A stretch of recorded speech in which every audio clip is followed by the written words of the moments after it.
What is happening, guys? The Comics Kid 2099 here, and I want to talk to you about an X-Men book. X-Treme X-Men, Storm, The Arena. This collects issues 36 through 39 of X-Treme X-Men, which surprised me because this looks like it's a lot more than 4 issues. It looks like it's as long as Into Theta, which was, I think, 6 issues long. And most of the trades so far in this series have been 6 to 9 issues. I think the first 2 trades were around 9 issues long. And then, of course, you had like the Savage Land miniseries, which was a 4-issue miniseries. So that one was 4 issues. But this is, I think, the shortest trade in the main series. And it doesn't look 4 issues. I was just, when I saw that it was 4 issues on the back, I double checked in the front to see if maybe that was mistaken on the back. No, this is a 4-issue story. It just looks a lot longer. And I have to say, I'm really glad it was only 4 issues long, because if this story had been any longer, I probably would have wanted to have thrown this book in a fire or something, because, and maybe I should just get right into it. I really hated this book, guys. For the last couple of volumes of X-Treme X-Men, I feel like Claremont was kind of getting into a groove. I feel like he was finally starting to do some decent stories. A lot of people out there, a lot of people who have read Claremont's X-Treme X-Men, they think that the early volumes are where it's all at.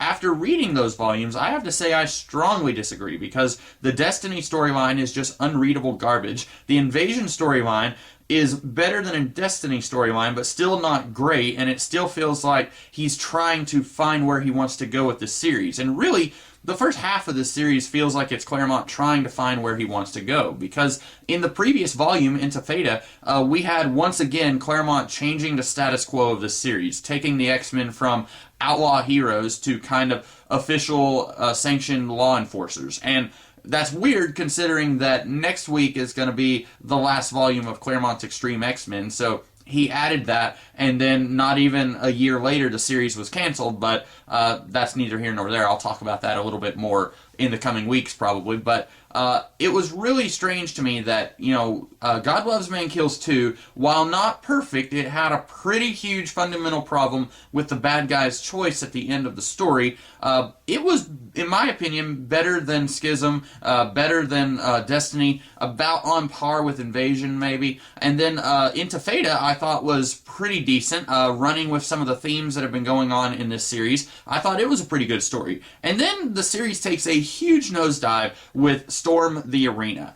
First of all, at the very end of the Into Theta storyline, Colonel Vajan, the Russian Nick Fury guy, he basically gives Storm an assignment, because he says it's not an official assignment, this is just a favor. And there's this guy named Tullamore Vogue, or Tullamore Vosge. If you've read X-Men The End, he is briefly in that story, but I believe mainly he is known as a villain that Claremont introduced in the late 90s, early 2000s Uncanny X-Men run that he did. And I don't know anything about Tullamore Vosge or Vogue, and basically from this series, I get the feeling that he just deals with mutant slavery and takes them to other planets to sell them. I think that's his deal. I'm not entirely sure. That's kind of what I got from what very little of him we've seen in this series and in X-Men The End. So at the very end of the Into Theta storyline, Colonel Vajan says, hey, there's this guy, Tullamore Vosge. I need you guys to take this guy out. So Storm, she infiltrates this arena in Tokyo, Japan, and she basically wants to try and just take out this whole organization. I don't entirely understand why she does this, because Tullamore Vosge isn't even there. He's in this entire book for about 1 page, but I'll get to that in a minute. So Storm goes to this arena, and she goes into the middle of a fight and saves this combatant's life. And the arena is basically exactly what you would think. It's underground, it's secret, all of these really wealthy people come to watch these other people fight and kill each other, and Storm goes in and saves this person's life, and then she is declared the new champion of the arena. And this guy who runs the arena, basically he knew that Storm was in Tokyo, and he wanted to lure her into the arena and trick her into going in, and then once he declared her a champion, she could walk away if she wanted to. But this book is wanting us to think that Storm is extremely stubborn and won't walk away from something like this. So she doesn't, and then he says, okay, then the next person you're going to fight is Callisto, former leader of the Morlocks. And Callisto has actually been mind controlled by Mask, another one of the former Morlocks. And Mask, his power was to he could make your face look different. He could reshape your face as if it was clay. And he has now turned himself into a woman. That's not really explained how or why he did that. And then the next time we see Mask in, I want to say it's Brubaker's Uncanny X-Men run in the mid-2000s. Next time we see Mask, he's back to looking like how he used to in the 80s and 90s. So I don't know what's going on there, but Mask has these other mutants working for him who are one of them can control the pleasure centers of your brain, the other one controls the pain centers, and so using them, he can kind of mind wash a mutant into working for him.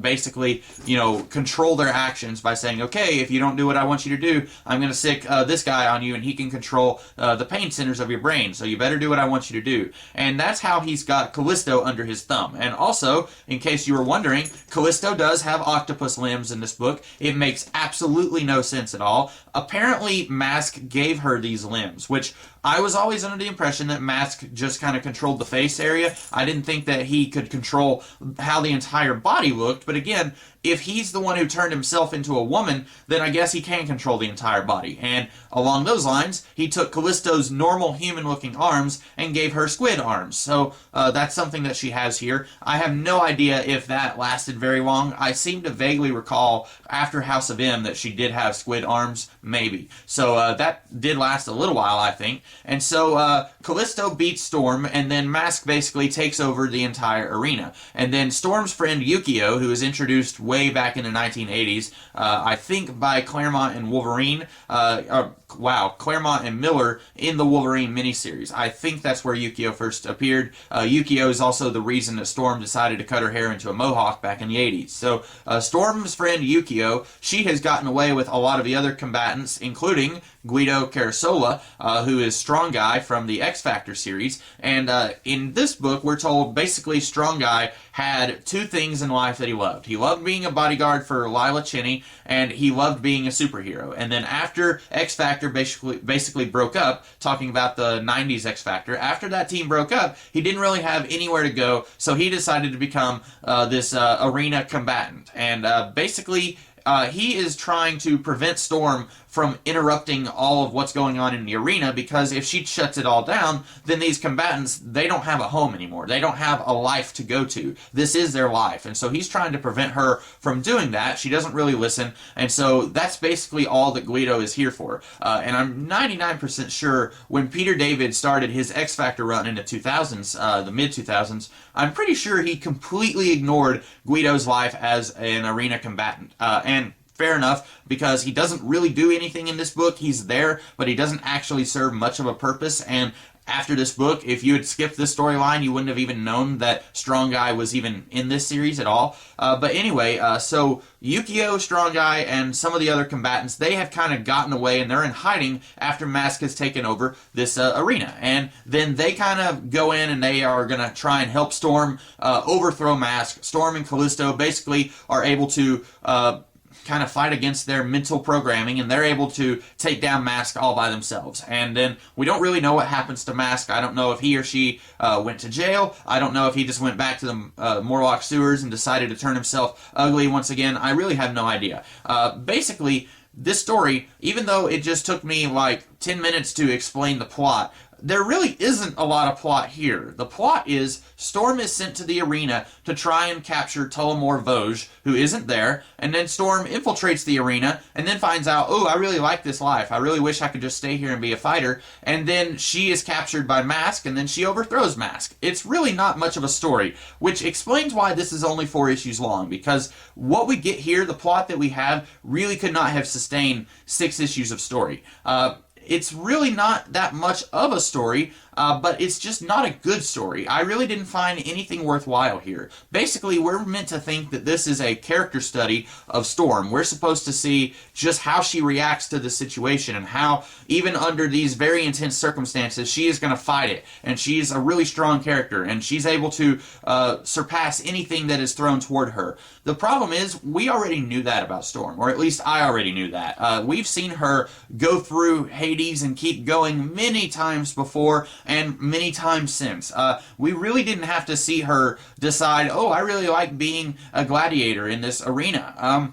it didn't really add anything to her character, in my opinion. In fact, a lot of this book kind of made me dislike the character. And I should go ahead and mention, Storm is my favorite X-Man. But in this book, I was kind of hedging my bets a little. I was like, I don't really like Storm very much here.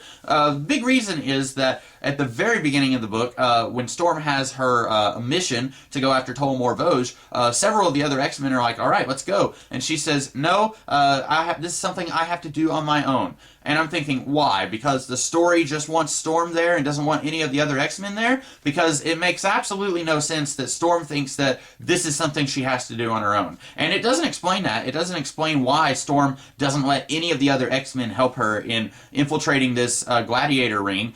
They probably could have taken down the whole thing in like an issue if they had done that. But, you know, it's not really a good story. I would very easily say if you were reading the X-Treme X-Men series, you could easily skip the arena. You could just go straight from God Loves Man Kills. No, you could go from Into Theta straight into Prisoner of Fire. I really don't think you would actually need the arena. It's a very skippable story. It's not much of a story. It's kind of awful. I did not enjoy it. I'm hoping that Prisoner of Fire kind of picks back up, but at this point, out of all the X-Treme X-Men stuff that I've read, less than half of this series has been good. That's not really good. That's not a good thing for this series. I was always under the impression, I mean, my entire life that I've been reading comics, I would hear people say that Claremont's X-Treme X-Men is really good. I'm finding out that's not really true. A lot of this stuff is just not as good as what I was going into it thinking it would be, and I think part of that is just that people have this nostalgia for Chris Claremont, and they love the stuff that he did back in the 1980s, and so anything that he does now, they want it to be good, even if it isn't very good anyway. And that's really where I'm falling down on this story in particular. This story, just not very good. I don't have much else to say. I probably could have reviewed this in 5 minutes, but I wanted to talk about it, and there were some things to talk about, I guess. So those are my thoughts on X-Treme X-Men, Storm, the Arena. I hope that you guys liked this video. If you did, be sure to like, share, comment, and subscribe, and I will be back later in the week with some other kinds of videos. So I hope to see you guys then, and you guys have a great rest of the day. Catch you later.